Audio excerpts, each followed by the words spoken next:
नमस्कार, मैं हूं शिवानी शर्मा और आप देख रहे हैं कुछ तो है। क्या आप सोच सकते हैं कि आप किसी मंदिर में जाएं और आपके सामने कुछ खूंखार जानवर खड़े हों? वो भगवान के दरबार में सर झुकाएं, मंदिर में प्रसाद का भोग लगाएं और अचानक गायब भी हो जाएं। आज हम आपको देश के एक ऐसे ही मंदिर में ले चलेंगे जहां इस चमत्कार का दावा रोज हो रहा है। लोग कहते हैं कि इंसानी आबादी के बीच वो खूंखार जानवर न जाने कहां से प्रकट हो जाते हैं और मंदिर में आरती के बाद अचानक गायब भी हो जाते हैं। भगवान के उस दरबार के बारे में देश की बहुत बड़ी आबादी कुछ नहीं जानती, लेकिन जो जानते हैं वो आज भी इस रहस्य का जवाब तलाश रहे हैं। यकीन नहीं होता, लेकिन एक नहीं, दो नहीं, बल्कि मंदिर में आने वाले हजारों लोगों को इस दावे पर पूरा भरोसा है। भरोसा इसलिए कि उन लोगों ने इस चमत्कार को अपनी आंखों से देखा है। लोग कहते हैं कि मंदिर के बाहर जब प्रसाद रखा जाता है तो उसका भोग लगाने कुछ जंगली सियार अपने आप चले आते हैं। ऐसा दिन में 2 बार होता है, दोपहर के 12 और शाम के 6 बजे। इन दावों को सुनने के बाद हमारी टीम भी उस मंदिर के लिए रवाना हुई ताकि हकीकत को कैमरे के जरिए परखा जा सके।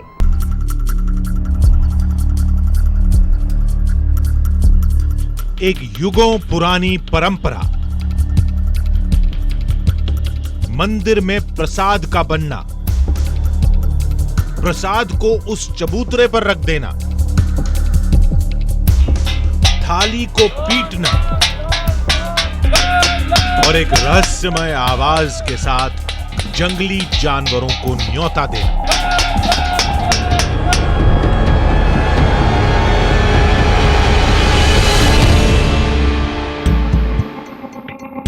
और फिर उन खूंखार सियारों का इंतजार। कुछ ऐसे सियार जो आसपास कहीं नहीं दिखते, लेकिन रोज दोपहर के 12 और शाम के 6 बजते ही न जाने कहां से प्रकट हो जाते हैं। दावा सच्चा है या झूठा हम नहीं जानते, बस इतना जानते थे कि जो भी है दिलचस्प है।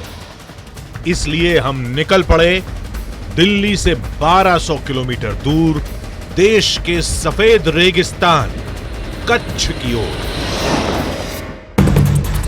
उस मंदिर तक पहुंचने के लिए हमें कच्छ के रेगिस्तान को पार करना था और पहुंचना था कच्छ के वीराने में मौजूद एक ऊंची पहाड़ी पर जिसका नाम है काला डूंगर। आपने अपनी जिंदगी में खूब समुद्र देखे होंगे, लेकिन नमक की ऐसी चादर पहले कभी नहीं देखी होगी। नमस्कार, मेरा नाम सुहेल है और इस सफ़ेद चादर को आप देखकर समझ गए होंगे कि हम मौजूद हैं गुजरात के ग्रेट रन ऑफ कच्छ में। ये ज़मीन ख़ास है, यहाँ के लोग ख़ास हैं और उतनी ही ख़ास हैं इस ज़मीन से जुड़ी कहानियाँ। आज हम आपको एक ऐसी ही कहानी सुनाने वाले हैं, लेकिन उससे पहले ज़रा इस सफ़ेद चादर का रहस्य समझ लीजिए। कच्छ का रण सफेद चादर में लिपटा एक खूबसूरत रेगिस्तान। कहते हैं एक जमाने में यह पूरा इलाका समंदर में डूबा हुआ था, लेकिन सदियों पहले यहां आए भूकंप की वजह से सब कुछ बदल गया। जमीन के अंदर बड़े बदलाव हुए, समुद्र तल नीचे चला गया और यह इलाका एक पठार बनकर सामने आया। नतीजा यह हुआ कि समंदर की लहरें यहां से मीलों दूर चली गईं और पूरा इलाका एक नमकीन रेगिस्तान बनकर रह गया। यानी जमीन पर दिखने वाली ये सफेद चादर वो नमक है जिसे पानी की लहरें यहीं छोड़कर चली गई। ये सफेद चादर जो आज रन ऑफ कच्छ की पहचान है, लेकिन उतनी ही पहचान है काला डूंगर। वो काला डूंगर जहां पर सियार आते हैं, मांस भक्षी सियार जो वहां आकर प्रसाद ग्रहण करते हैं। ऐसा मुमकिन है या नामुमकिन है, यह हमें नहीं पता और तब तक पता भी नहीं चलेगा जब तक हम उस काला डूंगर के मंदिर तक पहुंच न जाएं। काला डूंगर, जिसे काली पहाड़ी भी कहते हैं, इसका जिक्र पुराणों में भी हुआ है और रिश्ता देवताओं के गुरु भगवान दत्तात्रेय से है। मान्यता है कि सतयुग में भगवान दत्तात्रेय इस पहाड़ी पर आए थे, इसी पहाड़ी पर तप किया था और जाते जाते इस इलाके को एक वरदान दिया था। वरदान से चमत्कार हुआ और इस रेगिस्तान के बीच कुछ इलाके हरे भरे हो गए।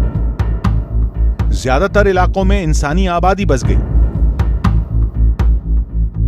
वो पहाड़ी जहां भगवान दत्तात्रेय ने तप किया था, वहां आज एक भव्य मंदिर है और उसी मंदिर में सदियों बाद भी भगवान का चमत्कार कायम है।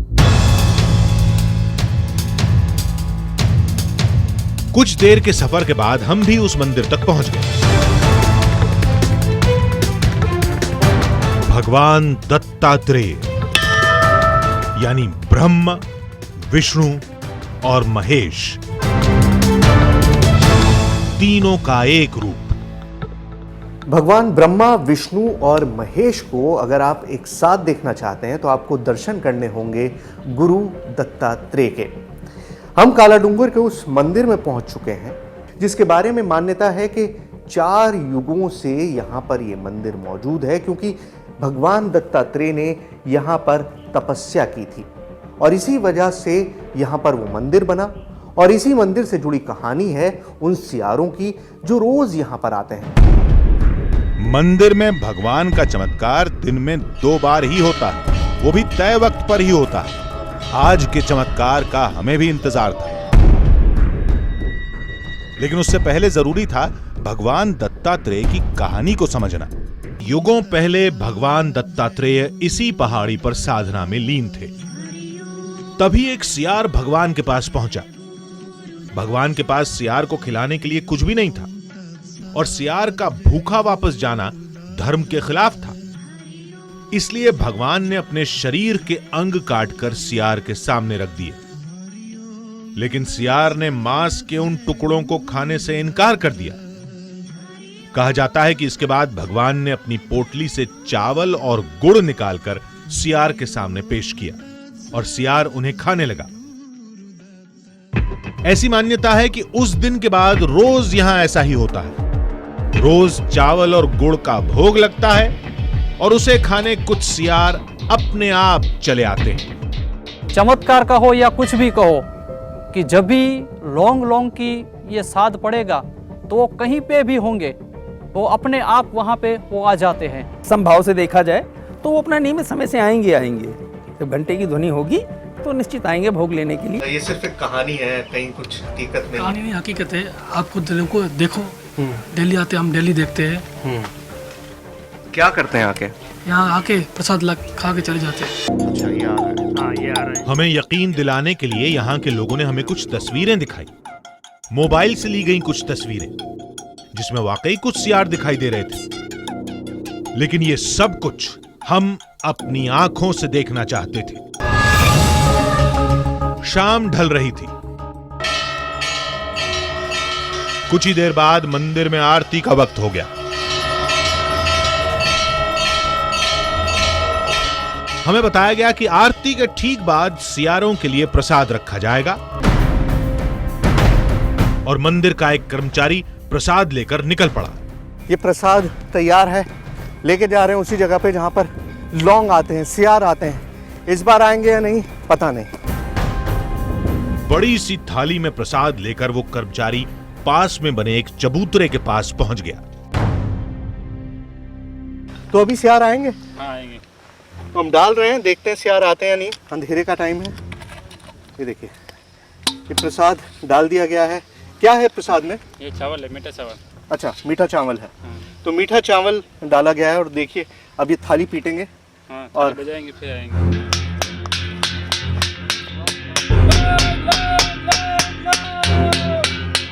लौंग की आवाज लगाई जा रही है। शाम का वक्त है, बिल्कुल अंधेरा हो गया है। क्यों लगाते हैं लौंग की आवाज?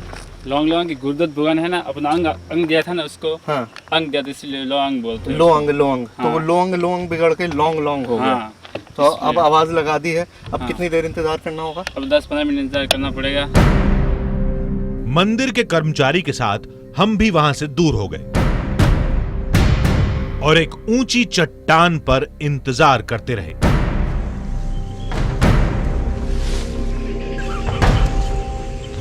कोई जानवर आया है, लेकिन सियार नहीं है। ये जंगली सुअर है। जंगली सुअर हो सकता है ये हायना हो, लकड़बग्गा हो। लकड़बग्गा भी इसी साइज़ में होता है, काफ़ी बड़ा होता है। तो हमने जो छोटा कैमरा लगाया है, गोप्रो कैमरा वहाँ पे लगाया हुआ, उसकी फुटेज को जब हम देखेंगे तब पता चलेगा कि असल में ये कौन से जानवर है।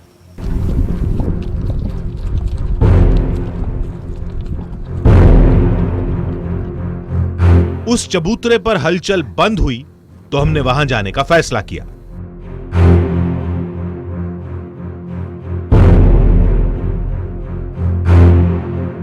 खाना देखिए, यहाँ पर अभी आपके सामने बहुत सारा खाना डाला गया था। वो खाना सियारों के लिए डाला गया था, लेकिन सियारों को शायद मौका ही नहीं लगा। खाना डालते ही अगले 2 मिनट में बहुत सारे जंगली सुअर यहाँ पर आ गए और सारा खाना ख़त्म हो गया।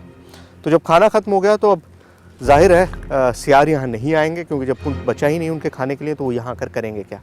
तो ये सारा प्रोसेस अब हर रोज़ होता है, तो हम भी यहाँ पर रुकेंगे, इसी मंदिर में हम इंतज़ार करेंगे और देखेंगे कि कल क्या होता है। देखते देखते जंगल में कुछ हलचल सुनाई दी। ऐसा लगा जैसे वहां कोई है। तभी हमें कुछ दिखा।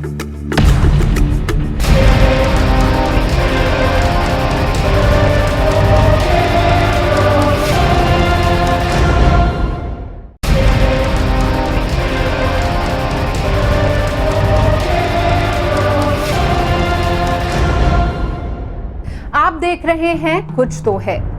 कौन मानेगा कि इंसानी आबादी के बीच एक मंदिर में सियारों का झुंड रोज आता है, भगवान के दरबार में सर झुकाता है और मंदिर में प्रसाद का पहला भोग भी लगाता है और लोगों की आंखों के सामने अचानक गायब हो जाता है। दावा है कि ये सब देवताओं के गुरु भगवान दत्तात्रेय की लीला है, जिसका जिक्र पुराणों में भी हुआ है। आज हो रहा है इस रहस्य का खुलासा आपकी आंखों के सामने। आइए देखते हैं आगे। जिसे देखो बस यही कहता है कि रोज की तरह सियार आज भी आएंगे, मंदिर में प्रसाद का भोग लगाएंगे और उन जंगलों में कहीं गायब हो जाएंगे। लेकिन उससे पहले एक और दावा हमें हैरान कर गया। लोगों ने बताया कि आसपास के जंगलों में कई बार सियार के झुंड की तलाश की गई, लेकिन कुछ नहीं मिला। इलाके के किसी इंसान ने दत्तात्रेय मंदिर के अलावा सियार को कभी नहीं देखा। उनकी नजर में यह सब कुछ कोई इत्तेफाक नहीं, बल्कि एक चमत्कार है। जी नहीं, चमत्कार मान लीजिए। आप यहाँ पर घूम के देखें, कहीं पर भी आपको कंदराएं ऐसी नहीं मिलेंगी जहाँ पे सियार छुप सके। तो जब छुपते नहीं है, कहाँ जाते हैं, कहाँ से आते हैं, इनके बारे में कुछ नहीं पता चलता। आप चारों तरफ अवलोकन कर लीजिए, ऐसा कुछ नहीं मिलेगा आपको। हाथ कंगन को आरसी किया, जंगल सामने था, तो सोचा एक तलाश हम भी कर लेते हैं।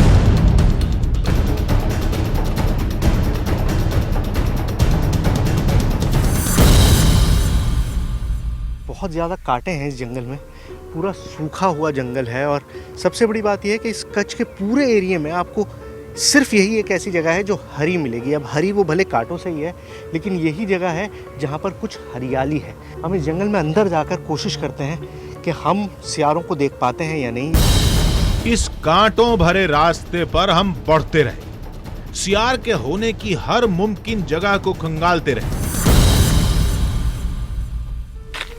जो पूरा लैंडस्केप आप देख रहे हैं, बहुत नीची झाड़ियाँ, ऐसे ही एरिया में, ऐसे ही इलाकों में सियार अमूमन छुपते हैं, क्योंकि उनको बहुत छोटी झाड़ियों में अपनी गुफाएं, छोटी छोटी गुफाएं बनाते हैं, जिसमें पूरा पूरा परिवार रहता है। हम बहुत अंदर तक उतर आए हैं, लेकिन हमको सियार नहीं दिखाई दिए हैं।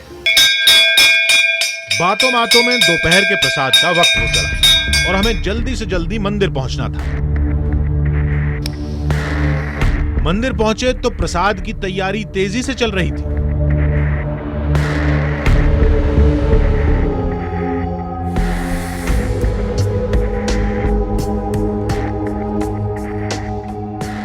ये देखिए, यहाँ पर ये मीठे राइस बन रहे हैं। तो राइस तैयार हो गया। राइस के अंदर अब गुड़ डाला जा रहा है उसको मीठा करने के लिए।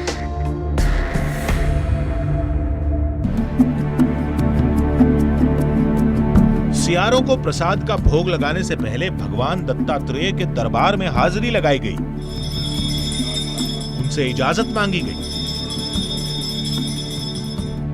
और फिर मंदिर का कर्मचारी हाथों में प्रसाद की थाली लिए निकल पड़ा।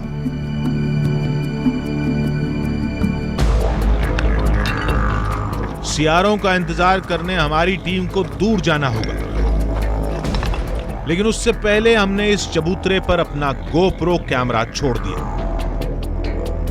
ताकि सियार आए तो उनकी तस्वीरें आसानी से मिल जाएं। ये हमने यहाँ पर ये सेटअप लगाया है। अब देखिए मेरा ये एक छोटा कैमरा यहाँ पर मैंने लगा दिया है, इसे गोप्रो कैमरा कहते हैं। और ये गोप्रो कैमरा हमने लगाया है ताकि हम जो हरकत यहाँ पर हो, जो भी सियार यहाँ पर आए, उनको हम पकड़ सकें। बारी अब इंतजार की थी, वो भी इस जगह से थोड़ी दूर, ताकि सियारों को किसी इंसान की मौजूदगी का एहसास न हो। यहां से कुछ भी साफ साफ देख पाना मुश्किल था, लेकिन उस चबूतरे पर मौजूद गोप्रो कैमरा सब कुछ देखेगा और सारी तस्वीर हमारे सामने आ जाएगी। शुरुआत चिड़ियों से हुई और कुछ ही देर में एक के बाद एक 3 नेवले भी आ गए। 15 मिनट हो चुके हैं और इस 15 मिनट के अंदर सिर्फ नेवले ही दिखाई दिए हैं। पहले 1-2 नेवले थे, अब वहां पर 3 नेवले हैं। देखते देखते जंगल में कुछ हलचल सुनाई दी। ऐसा लगा जैसे वहां कोई है। तभी हमें कुछ दिखा, शायद वही जिसकी तलाश थी। अरे वो देखिए, ओह गॉड, अगर आपने नहीं देखा होगा तो यकीन नहीं कर सकते, बिल्कुल बिजली की तरह आया। मैंने भी अगर देखा नहीं होता अपनी आंखों से तो शायद मुझे भी यकीन नहीं होता। ये सब कुछ महज चंद सेकंड में हुआ है, चंद सेकंड में। और मुझे यकीन है कि हमारा जो गोप्रो कैमरा वहाँ लगा हुआ है उसमें ये कैप्चर ज़रूर हुआ। ये देखते हैं हमको क्या मिला है। सियार को हमने अपनी आंखों से देखा है, अब आप भी देखिए। हमने कैमरे की तस्वीरों को खंगाला तो होश उड़ गए।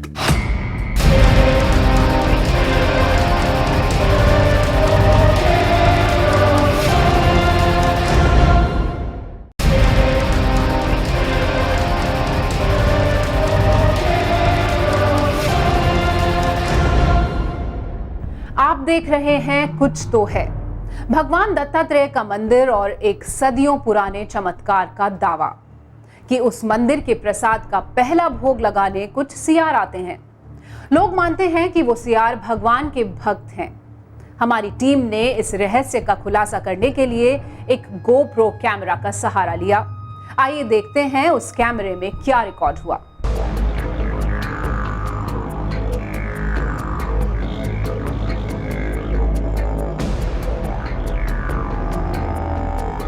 आइए देखते हैं हमको क्या मिला है।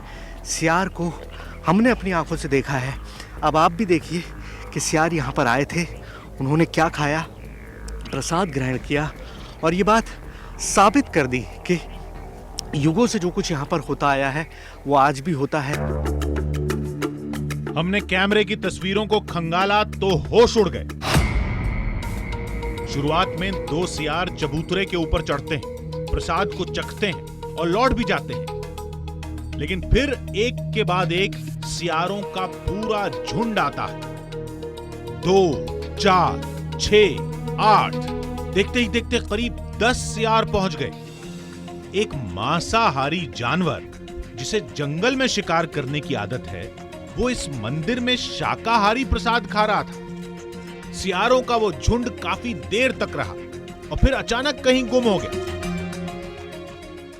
मंदिर में मौजूद तमाम लोग आज फिर उस चमत्कार को नमस्कार करने लगे। हमने जो कुछ भी देखा वो किसी अचंभे से कम नहीं था। हम सोच में पड़ गए कि आखिर मंदिर में सियारों का आना वाकई भगवान की महिमा है या फिर इसकी कोई और वजह भी हो सकती है। इसलिए हम मिलने पहुंचे जाने माने wild life expert Kartik Satyanarayan से। यदि ये मंदिर में ये लोग इनको दे रहे कोई चीज़, इसका मतलब यही है कि उसको वो आसानी से मिल जा रहा है, तो वो उस टाइम निकल के वो उसको खा के वो चला जा रहा है। तो ये कोई चमत्कार वाली बात है नहीं, ये नॉर्मल एनिमल बिहेवियर है कि कहीं उसको कम मेहनत करते हुए उसको खाना प्राप्त हो रहा है तो वो उसको ज़रूर खाएगा। कार्तिक के मुताबिक एक मांसाहारी जानवर का शाकाहारी प्रसाद खा लेना कोई ताज्जुब की बात नहीं है। इसकी भी एक वजह है। जानवर को भी और इंसान को भी एडिक्शन हो जाता है थोड़े दिन बाद कि मीठा थोड़ा सा चाट लिया और फिर जब हमारा सुक्रोज लेवल्स और ब्लड शुगर लेवल्स इंक्रीज हो जाता है, उससे ऑटोमेटिकली एक एनर्जी हाई मिलता है, थोड़ा सा ज़्यादा एनर्जी मिलता है, चाहे वो जानवर हो या इंसान हो। हमें बताया गया कि मंदिर में प्रसाद रखने के बाद थाली को पीटना सियारों के लिए एक इशारा है और सदियों से जारी ये सिलसिला अब सियारों की आदत बन चुका है। ये जो एक साउंड करना और एक रिवॉर्ड देना, मतलब कोई फ़ायदेमंद चीज़ मिलना, ये नॉर्मल पॉजिटिव कंडीशनिंग या ऑपरेंट कंडीशनिंग या पॉजिटिव रीइंफोर्समेंट बोला जाता है कि यदि हम कहीं जाते हैं और हमें कुछ उसमें फ़ायदा हो तो वो ऑटोमेटिकली हमारा ब्रेन जो है या जानवर का ब्रेन जो है वो उन दोनों सिग्नल्स को कनेक्ट करके उसको ब्रिज कर लेता है कि हम यदि सीआर ये समझता है कि यदि घंटी बजती है और हम वहाँ जाते तो हमें खाने के लिए कुछ चीज़ मिलता है। सर्कस या घर के पालतू जानवरों को ट्रेनिंग देने के लिए भी कुछ यही ट्रिक अपनाई जाती है। किसी खास आवाज के जरिए उन्हें कोई खास काम का सिग्नल दिया जाता है और धीरे धीरे वो आवाज जानवरों के लिए एक इशारा बन जाती है। जानकारों की भाषा में इसे जानवरों की ऑपरेंट कंडीशनिंग भी कहते हैं। और शायद ऐसा ही कुछ काला डूंगर के सियारों के साथ भी है, जो हर रोज तय वक्त पर थाली की आवाज सुनते हैं और भोजन की तलाश में यहां आ जाते हैं। आसपास शिकार की ज्यादा गुंजाइश नहीं है, इसलिए शाकाहारी प्रसाद खाना उनकी मजबूरी भी है। यानी काला डूंगर की वो कहानियां आधी हकीकत भी हैं तो थोड़ा सा फसाना भी। जानकारों की माने तो ये सब कोई चमत्कार नहीं। देश में तमाम ऐसे मंदिर हैं जहां ऐसे चमत्कारों का दावा होता है, लेकिन इस कहानी को अगर भक्तों की नजर से देखा जाए तो वहां जो कुछ भी होता है वो सब भगवान की महिमा है। वैसे भी आस्था से बढ़कर कुछ नहीं होता, ना कोई तर्क, ना कोई विज्ञान। तो अगले हफ्ते फिर आपसे मिलेंगे एक और रहस्य की कहानी के साथ। तब तक के लिए दीजिए पूरी टीम को इजाजत। नमस्कार।